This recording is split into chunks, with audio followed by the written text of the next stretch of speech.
आज नौकरी के लिए जो युवा होते हैं उनको बहुत परीक्षाएं देनी पड़ती है और उनको लगभग 20 रिक्रूटमेंट एजेंसीज है। तो कोई 4-5 में अगर परीक्षाएं देता है तो उतनी परीक्षा उतनी जगह जाना, ये सब समाप्त करने के लिए एक ऐतिहासिक फैसले में नेशनल रिक्रूटमेंट एजेंसी, राष्ट्रीय भर्ती संस्था, ये परीक्षा लेने वाली कॉमन एलिजिबिलिटी टेस्ट ये लेगी और इसका करोड़ों छात्रों को लाभ मिलेगा। छात्रों को यानी युवाओं को लाभ मिलेगा जो नौकरी के लिए आवेदन करते हैं। 1 लाख करीबन 1,25,000 वैकेंसीज हर साल सेंट्रल गवर्नमेंट में group B and group C में अराइज करते हैं, जिसमें 2.5 से 3 करोड़ लोग इसको लेते हैं। ये बस 3 ऑर्गेनाइजेशंस की बात कर रहा हूँ। रेलवे में रेलवे रिक्रूटमेंट बोर्ड है, बैंक्स के लिए IBPS है और बाकी सरकारी कामों के लिए SSC है। इन तीनों ऑर्गेनाइजेशंस में अगर आंकड़े लिए जाए तो ऑलमोस्ट 2.5 से 3 करोड़ लोग बारी बारी से हर एग्ज़ाम को देते जाते हैं। मतलब पहले मैंने RRB दे दिया, उसके बाद SSC भी दे दिया, उसके बाद IBPS भी दे दिया। मैं सारे पूरे साल में मैं एग्जामिनेशन ही देता रहता हूँ जब तक मेरे को काम मिल नहीं जाता है। तो अब एटलीस्ट एक लेवल इसमें कम हो जाएगा। Next please. जो कॉमन एलिजिबिलिटी टेस्ट, एक ही टेस्ट इन तीनों ऑर्गेनाइजेशंस, एंड जो भी ऑर्गेनाइजेशन ये स्कोर लेके उसमें भर्ती करना चाहती है तो वो इस कॉमन एलिजिबिलिटी एग्जाम के बेसिस पे जो स्कोर्स मिलेंगे उनको लेके अगले लेवल एग्जामिनेशन के लिए वो एक्सेप्ट करेंगे।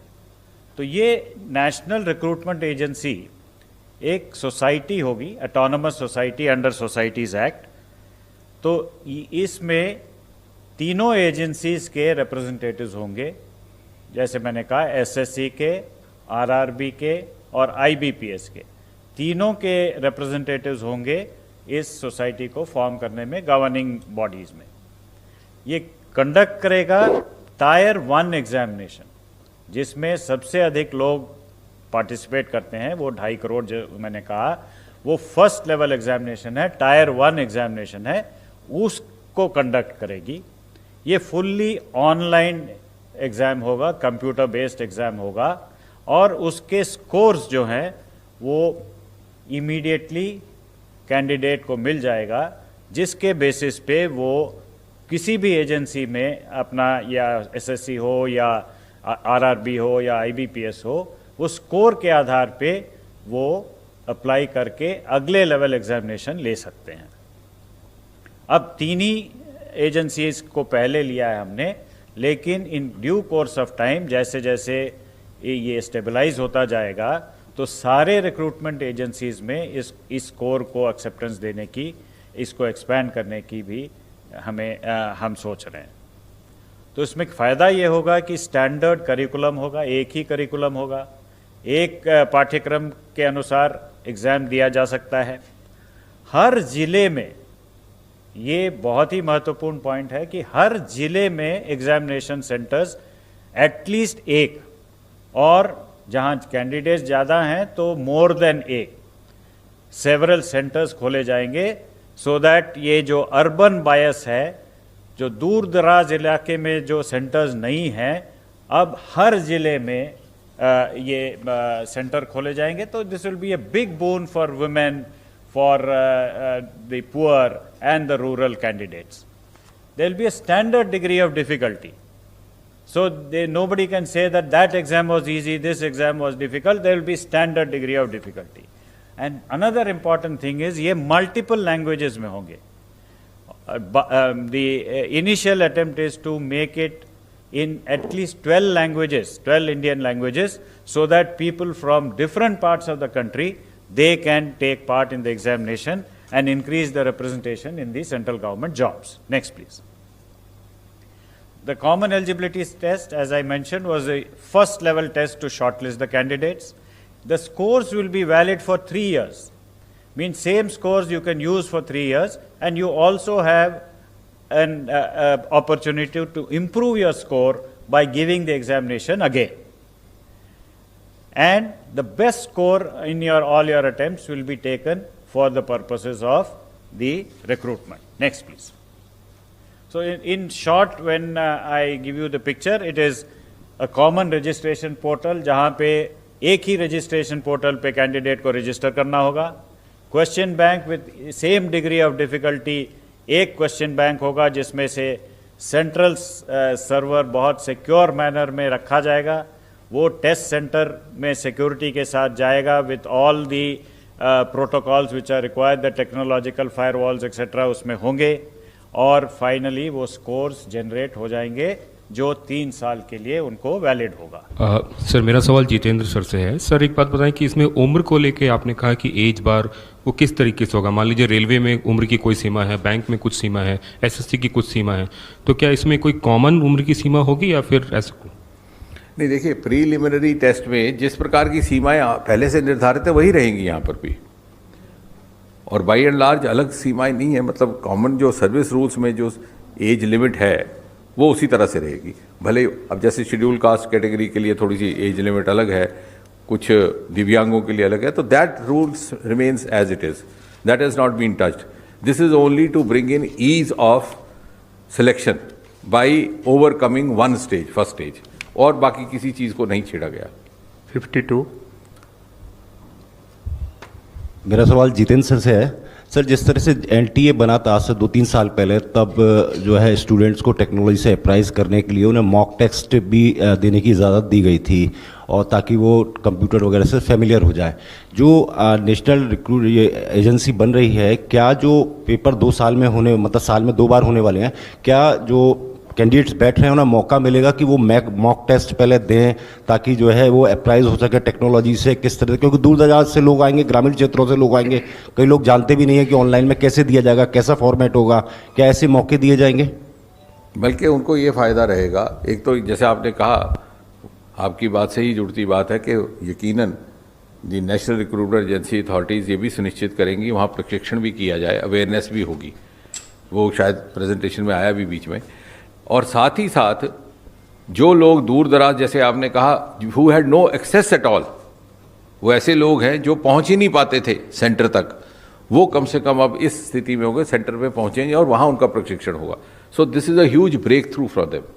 ये जो नेशनल रिक्रूटमेंट एजेंसी एग्जाम लेगी 2.5 करोड़ या 300 बच्चों का, ये केवल प्रीलिमिनरी एग्जाम होगा या टायर 2 बाद में जो रिटेन होता है उसके लिए क्या अलग अलग तीनों एजेंसी अपनी लेगी एग्जाम, या यही बाद में भी करेगी? नहीं, आपने जैसा कहा ये प्रीलिमिनरी होगा, क्योंकि बाद में स्वाभाविक है कि उसका स्वरूप बदल जाता है. The tenor and tone of the exam will change, क्योंकि पहला बाई एंड लार्ज करिकुलम भी एक ही जैसा होता है, वो बेसिकली एलिमेंट्री है.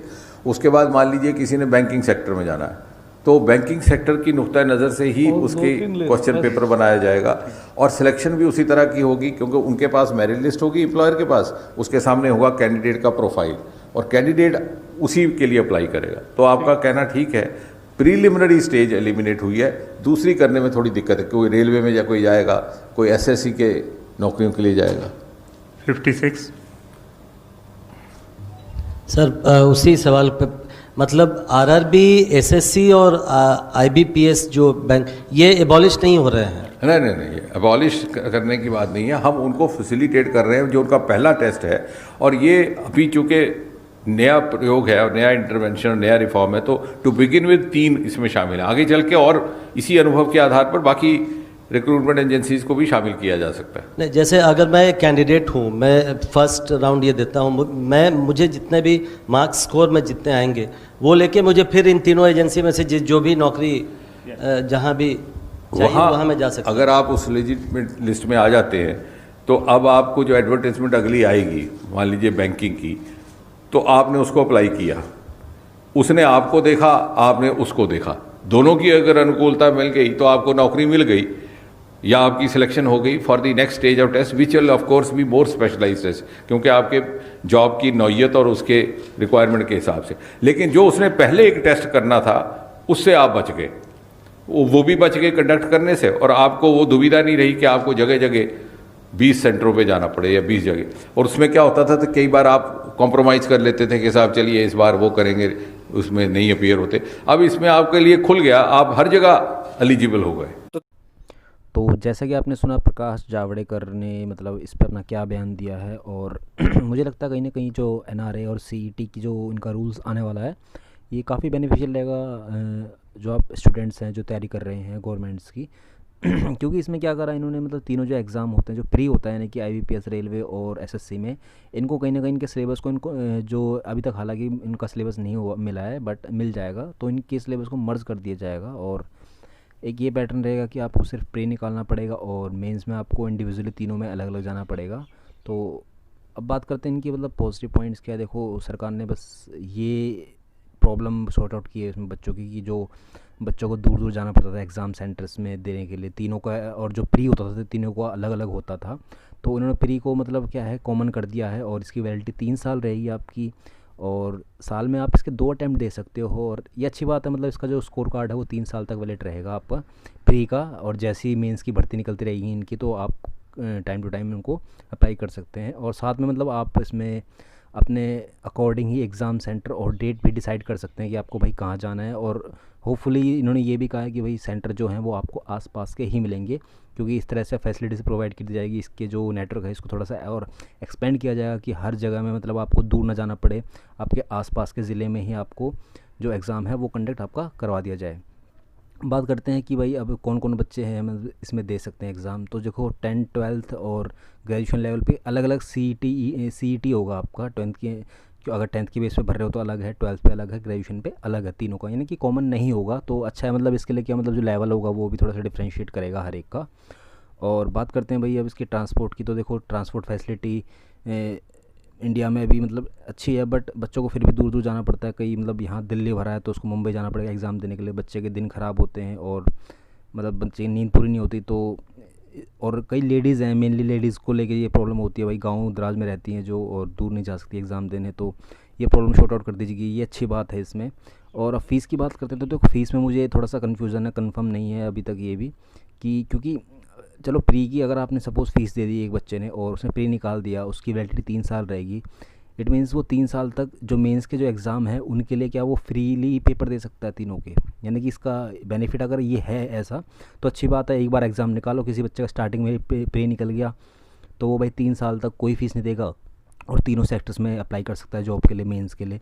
और अगर ऐसा नहीं है तो ये हो सकता है भाई कि जो प्री का है उसमें आपकी फ़ीस लगेगी जो भी है 100-200 रुपये, और अगर वैलिडिटी 3 साल है और आपका एग्ज़ाम निकल जाता है तो आपको इंडिविजुअली तीनों में फिर उनकी जो फ़ीस डिसाइडेड है, जैसे बैंक की अलग है, एसएससी की अलग है, रेलवे की अलग है, तो उसके हिसाब से इनको क्या नाम है आपको फ़ीस भरनी पड़ सकती है। तो ये अभी तक क्लियरली नहीं हुआ है। सिलेबस तो यही रहेगा इनका कि भाई कॉमन इनको मर्ज कर दिया जाएगा और एक नया पैटर्न बनाया जाएगा सिलेबस का। तो यही थी जानकारी, और काफ़ी जानकारी अगर आपको चाहिए तो मैं इसके लिए नेक्स्ट वीडियो बना सकता हूँ। और जानकारी अच्छी लगे तो चैनल को ज़रूर सब्सक्राइब कर दीजिए और शेयर कर दीजिए इन्फॉर्मेशन। और तब तक के लिए गुड बाय, अलविदा दोस्तों।